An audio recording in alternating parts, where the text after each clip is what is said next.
Bapa di surga, kami hendak mendengar dan merenungkan firman-Mu. Urapi hamba-Mu, pengetahuan, pengalaman, talenta, persiapan, juga kesehatan hamba-Mu. Pakailah semuanya itu, agar melalui hamba-Mu hanya pengajaran firman berdasar Alkitab sajalah yang disampaikan. Urapi umat-Mu satu persatu untuk membaca, untuk mendengar, untuk menyimak, dan untuk memelihara firman-Mu. Agar kami berbahagia, sebab yang berbahagia ialah mereka yang mendengar firman Allah dan memeliharanya. Bersabdalah ya Tuhan, kami siap mendengarkannya dan memeliharanya. Dalam Kristus Tuhan kami berdoa. Amin. Silakan duduk. Shalom. Selamat pagi. Apa kabar? Luar biasa. Belum biasa di luar. Nama saya Rap-Rap. Itu marga ya, Rap-Rap itu marga. RAP. Banyak orang suka salah tulis. Dipisah jadi dua. Rap, dipotong jadi dua kata. Lalu dibaca dengan keras, Rap-Rap. Padahal kalau Rap-Rap dalam bahasa Batak artinya sikat sampai habis. Padahal nama saya Rap-Rap itu satu kata. Di flyer kita udah benar ya. Gak salah tulis, Rap-Rap. Tapi masih lumayan. Saya pernah menerima sebuah surat resmi dari sebuah gereja kepada yang terhormat pendeta Rap pangkat 2 gitu.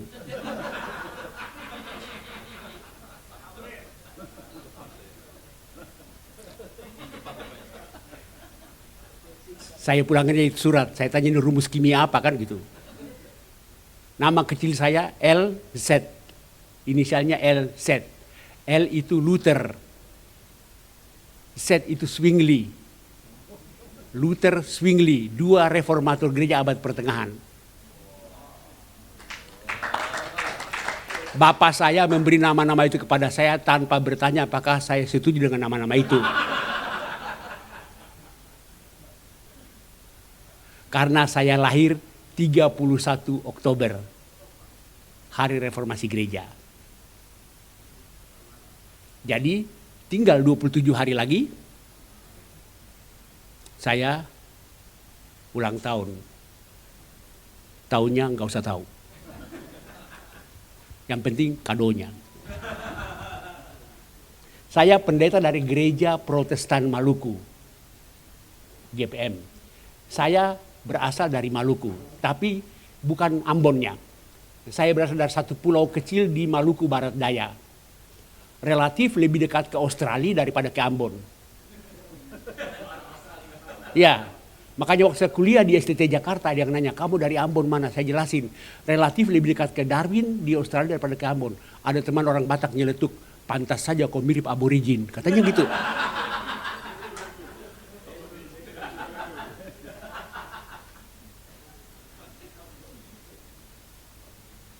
Saya ada di Jakarta karena diangkat oleh PGI, ya, diangkat oleh PGI. Jadi PGI itu minta pendeta dari gereja-gereja anggotanya untuk jadi staf. Dan saya diminta oleh PGI dari sinode saya untuk diangkat jadi staf. Saya bidang Unity. Jadi saya memimpin departemen Unity di PGI sampai saya sudah emeritus. Emeritus artinya pensiun.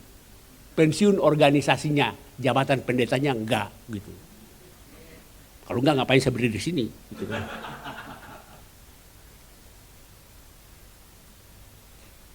Kami tinggal di Cipinang Jaya. Belakang penjara Cipinang. Bukan di dalam tapi di belakang penjara Cipinang. Sekedar perkenalan ya. Baik. Ayat yang menjadi dasar khotbah saya hari ini adalah dari Kisah Para Rasul pasal 1 ayat 8 dan 9. Kisah Para Rasul pasal 1 ayat 8 dan 9. Tetapi kamu akan menerima kuasa kalau Roh Kudus turun ke atas kamu, dan kamu akan menjadi saksiku di Yerusalem dan di seluruh Yudea dan Samaria dan sampai ke ujung bumi. Sesudah ia mengatakan demikian, terangkatlah ia disaksikan oleh mereka dan awan menutupnya dari pandangan mereka. Saya sengaja baca ayat 9 untuk menyatakan bahwa sebenarnya ayat 8 ini adalah amanat paling akhir dari Yesus ya. Biasa dikatakan setelah mengatakan demikian diterangkat ke surga kan? Ada banyak amanat Yesus menjelang akhir hidupnya kepada murid-muridnya. Tapi inilah amanat yang paling akhir. Kamu akan menerima kuasa kalau Roh Kudus turun ke atas kamu. Dan kamu akan menjadi saksiku. Jadi kita hanya bisa menjadi saksi kalau ada kuasa Roh Kudus. Seperti dikatakan tadi oleh Bapak yang bersaksi, Pak Agus.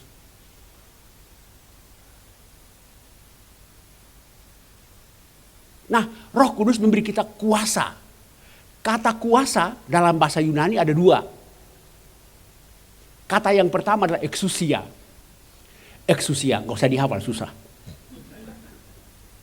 Exousia itu kuasa duniawi ya, kuasa politik, kuasa ekonomi, kuasa militer ya. Itu. Pak Jokowi punya exousia, Pak mantan Pandam punya exousia. Jangan lupa, tukang parkir juga punya kuasa, suruh maju-maju, suruh mundur-mundur ya enggak?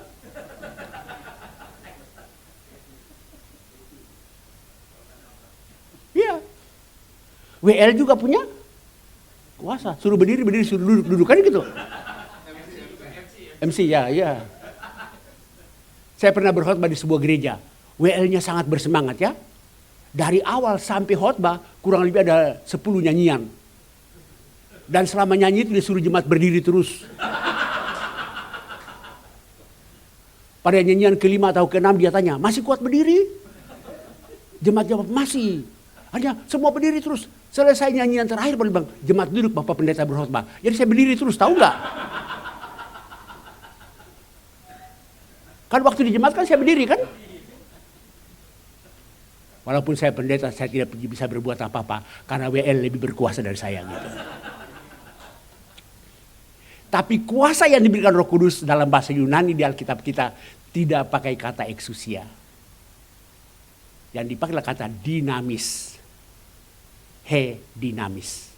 Dinamika. Power. Energi. Roh Kudus yang memampukan kita. Jadi Roh Kudus tidak memberi kita kuasa politik, kuasa ekonomi, kuasa sosial, dan seterusnya. Ya, di perusahaan Anda punya kuasa kan? Kuasa manajerial. Tapi yang Roh Kudus berikan kepada kita adalah power, energi. Untuk apa? Untuk perhatikan baik-baik, untuk menjadi saksi.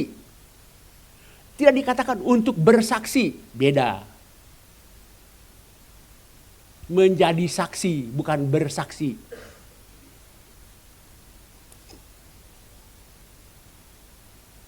Roh Kudus, kamu akan menerima roh kuasa, kalau Roh Kudus turun ke atas kamu, dan kamu akan menjadi saksi ya.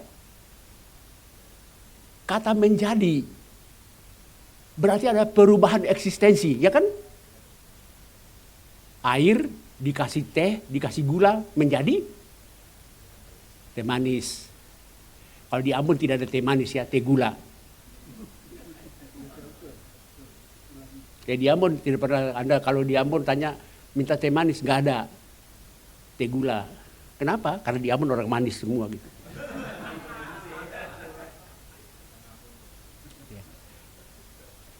Menjadi saksi bukan bersaksi. Ya. Bersaksi hanya satu bagian dari menjadi saksi.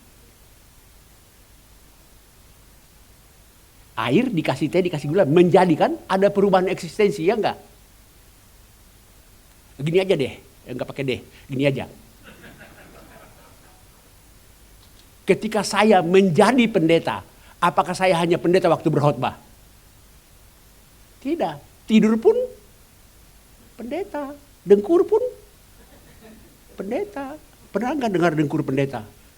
Haleluya, gitu.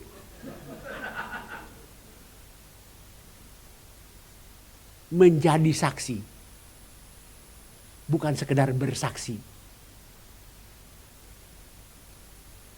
Jadi, ketika kita menerima kuasa dari Roh Kudus, kita menjadi saksi. Full Gospel Businessman Fellowship, panjang amat sih gitu. FGB MFI gitu ya. Kependekannya udah panjang karena kepanjangannya kan gitu. menjadi saksi kan? Jadi bukan sekedar bersaksi, menjadi. Ketika kita menerima Roh Kudus, ada perubahan eksistensi. Artinya, dimanapun kita berada, apapun yang Anda kerjakan, Anda adalah saksi. Lalu bagaimana kita menjadi saksi itu? Tuhan Yesus punya banyak kiasan atau banyak perumpamaan yang bisa kita pakai untuk menggambarkan bagaimana menjadi saksi. Tapi saya memakai kiasan yang paling populer. Dan kiasan yang paling populer adalah garam dan terang. Kan Tuhan berkata, kamu adalah kan garam dunia kan, kamu adalah terang dunia. Itu adalah kiasan. Dalam ilmu tafsir Alkitab itu disebut kiasan kembar, ya. Kiasan kembar.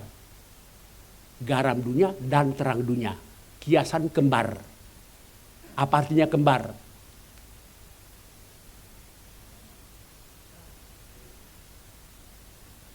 Ya, saya kalau berkhotbah selalu pakai metode tanya jawab, ya. Dalam teori ilmu berkhotbah katanya salah satu teori adalah metode adalah khotbah dengan tanya jawab. Saya lebih senang pakai metode tanya jawab. Saya tanya sendiri, jawab sendiri, ya gitu.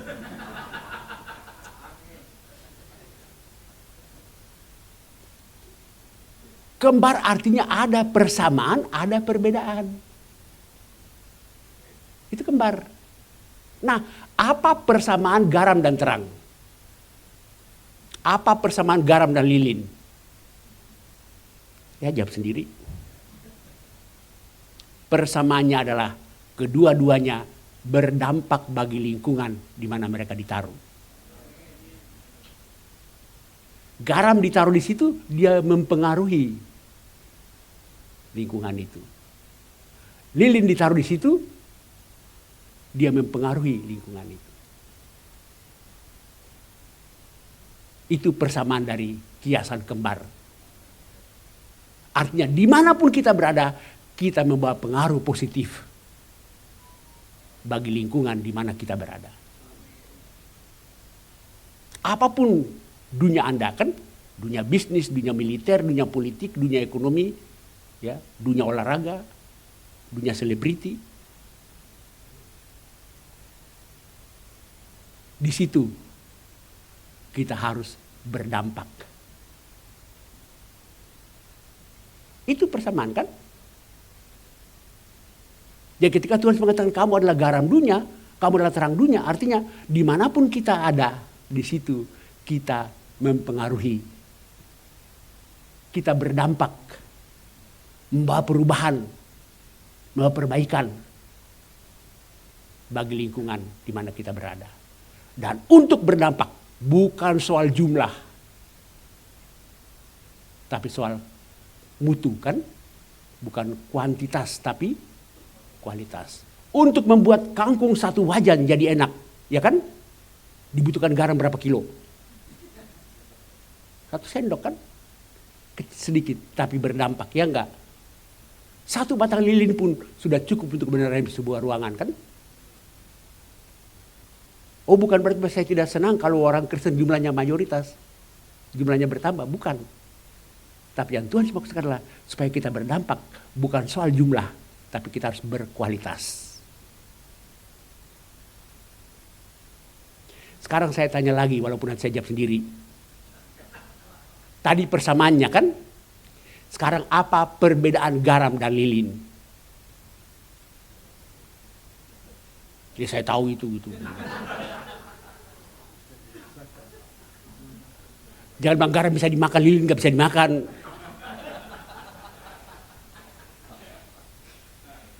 Perbedaannya adalah di cara kerja, cara hadir. 1 lilin itu kelihatan kan? Garam bekerja kelihatan nggak? Ayo ibu bisa lihat nggak garam sampai di ujung bayam? Enggak kan? Maksudnya apa? kehadiran orang Kristen itu ada dua cara. Cara yang terang-terangan maupun cara yang tidak terang-terangan.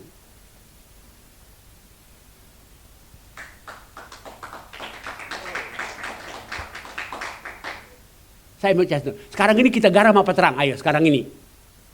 Terang kan? Orang tahu ini orang Kristen ya kan? Ini terang. Sementara ketika Anda turun ke kantor Anda di lampu merah, garam. Makanya seorang teolog Belanda mengatakan hari Minggu di gereja kita jadi terang ya. Hari Senin sampai hari Sabtu di pasar, di kantor, di mana kita jadi garam.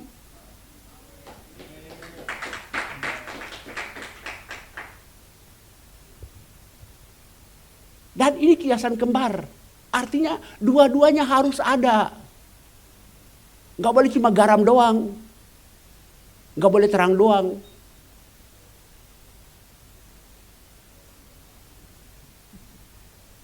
Seorang pendeta Belanda menggambarkan itu seperti tentara ya. Ada saatnya apel ya. Dengar komando, ya enggak? Setelah itu menyebar di Medan kan di lapangan. Di Medan itu di Sumatera Utara. Maksudnya di lapangan. Hari Minggu seolah kita apel ya. Dengar komando dari Panglima Yesus kan. Sudah itu hari Senin sampai hari Sabtu kita menyebar. Sekarang ini Anda sedang apel ya. Bukan menghadap saya, menghadap Tuhan gitu. Sesudah ini Anda menyebar. Gitu. Saya suka pakai ilustrasi gini. Ketika di gereja Anda jadi terang kan? Habis gereja keluar nawar bajai. Nawarlah sebagai garam, bukan nawar sebagai terang kan? Nawar bajai kan? Bukan dalam nama Yesus ketawar bajai ini kan gitu? Enggak. Gak usah nawar lagi, betul. Ada beda loh. Garam nawar bajai sama yang bukan garam nawar bajai, beda. Yang bukan garam nawar bajai gini, dari sini ke sana berapa? 50.000, 10.000 ya. Itu bukan garam nawar bajai. Kalau yang garam nawar bajai, dari sini ke sana berapa? 50.000, 60.000 ya. Ah itu baru betul.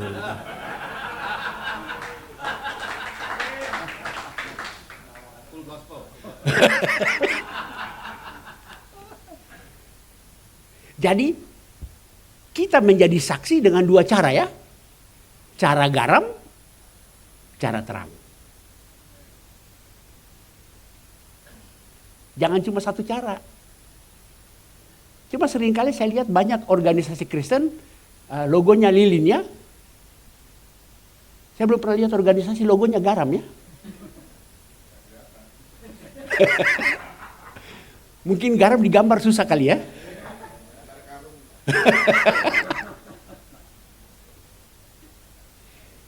Tapi sekali lagi, seringkali kita hanya fokus ke terangnya. Orang ketenteran dunia. Tuhan Yesus tidak mengatakan cuma satu kiasan ya. Kiasan kembar, artinya harusnya dua-dua. Ada orang kelakuan hari Minggunya oke kan, rajin gereja kan. Tapi perilakunya sehari-hari amburadul kan. Itu berarti terangnya oke tapi garamnya nggak oke.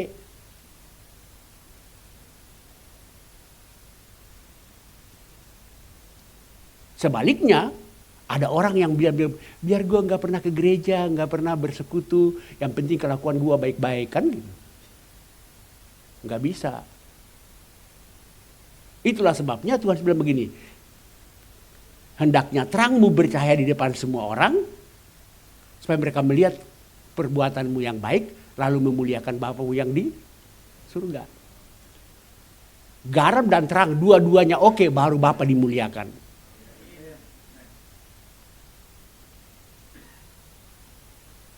Nah, jadi Roh Kudus memberi kita kuasa menjadi saksi ya. Lalu bukti bahwa kita menjadi saksi dengan kuasa Roh Kudus itu apa, ayo? Ya. Bukti bahwa ini pohon mangga apa? Buah, ya kan? Buah membuktikan pohon. Bukan pohon membuktikan buah, kan? Buah yang membuktikan pohon. Ketika saya diangkat jadi staf PGI tahun 1982, saya masuk rumah dinas. Rumah dinas itu halamannya sangat luas. Terus saya bilang sama istri saya, ayo Pak, ayo Mak, kita nanam pohon mangga. Istri saya bilang, oke, ya, mari kita ke pasar Minggu. Saya bilang sama istri saya, ayo mari kita ke pasar Minggu, beli anakan mangga di sana ya. Istri saya bilang sama saya begitu ya. Gimana sih tadi? Ya, istri saya bilang, mari kita ke pasar Minggu, beli anakan mangga di sana. Saya senang mangga harum manis ya.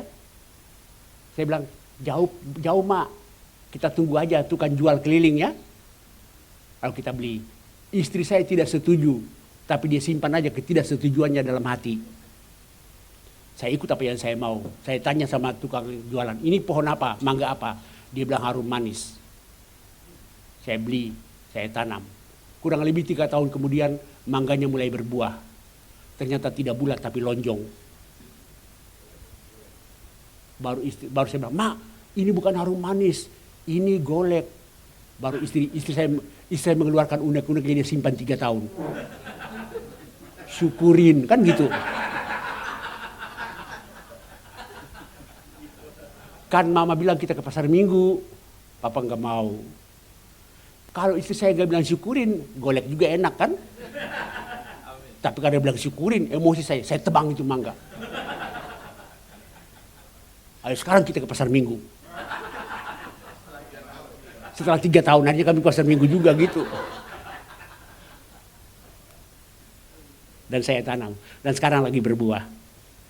Tapi saya mau kasih tahu alamat saya. Buah membuktikan pohon. Bukti bahwa kita menjadi saksi dengan kuasa Roh Kudus apa? Buah roh. Ya, sekalipun Anda berkoar, maaf ya Bapak, bersaksi di KKR misalnya kan? Tapi kalau buah dalam kehidupan sehari-hari tidak nyata, itu bukan Roh Kudus. Nah, buah roh itu apa? Ayo, Galatia, aku jadi Gatalia sih gitu. Galatia 5, ayo. Ayat 22 dan 23. Galatia 5.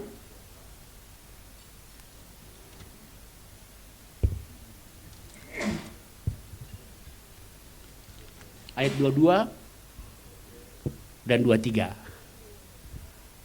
Tetapi buah roh ialah kasih, sukacita, damai sejahtera, kesabaran, kemurahan, kebaikan, kesetiaan, kelemah lembutan, penguasaan diri. Itu buah roh. Nah, hati-hati. Orang seringkali salah baca ya. Tertulis itu bukan tetapi buah-buah roh, bukan buah-buah roh ya. Buah roh. Dalam bahasa, saya sudah periksa Alkitab bahasa aslinya juga, tunggal ya. Bukan jamak. Kasih, sukacita, damai sejahtera, kesabaran, kemurahan, kebaikan, kesetiaan, kelemah lembutan, penguasaan diri. 9. Pertanyaannya, itu 9 buah roh atau 1 buah roh? Apa bedanya kalau itu 9 dan kalau itu 1? Kalau itu 9, Anda bisa bilang begini, biar nggak punya 9, punya 2 kan lumayan, kan gitu. Biar nggak lemah lembut asal sabar, bisa nggak? Orang yang lemah lembut harus sabar.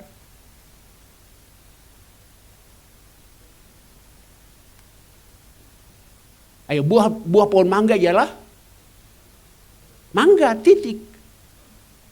Bukan buah pohon mangga lah, mangga, jeruk, pisang, nanas, cabai. Itu pohon rujak.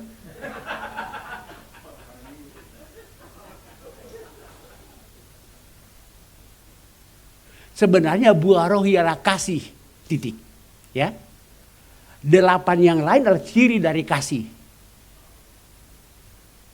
Makanya di 1 Korintus 13 yang terkenal kan dibilang kasih itu sabar, ya enggak? Kasih itu murah hati, kasih itu bla bla bla kan? Di sini jadi bagian dari di 1 Korintus yang 8 ini ciri dari kasih kan?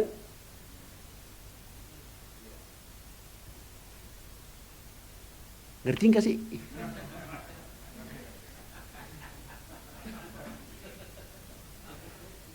Kalau ngerti itu ngangguk lah biar saya semangat gitu loh.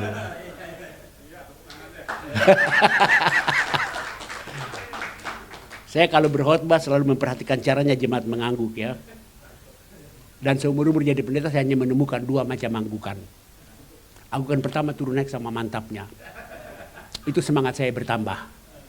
Anggukan kedua itu turunnya pelan-pelan, naiknya kaget itu.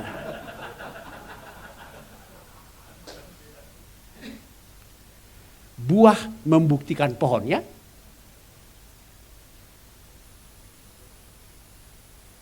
Nah, pertanyaannya sekarang adalah, kalau begitu, buah untuk mengeluarkan buah roh itu gampang apa susah?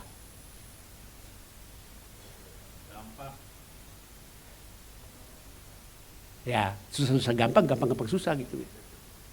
Kenapa susah?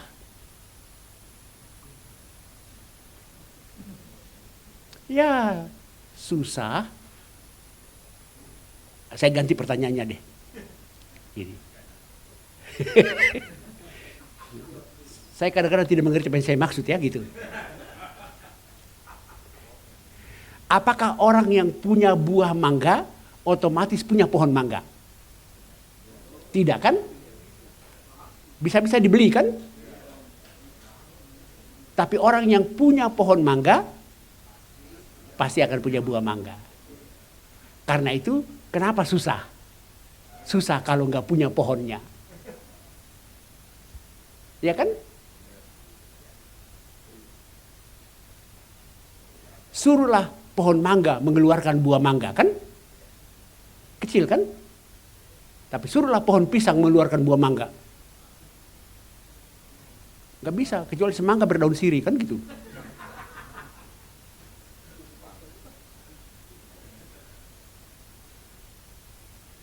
Karena itu kuncinya adalah berilah dirimu hidup dalam Roh Kudus.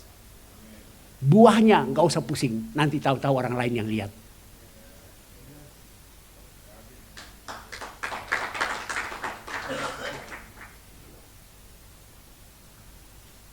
Oleh karena itu, jangan lupa kita menjadi saksi. Dan sekali lagi, kita sedang menjadi saksi di Indonesia. Ya, kita menjadi saksi di Indonesia. PGI menyebut ada 4 konstelasi penting yang kita mesti sadari ketika kita menjadi saksi di Indonesia.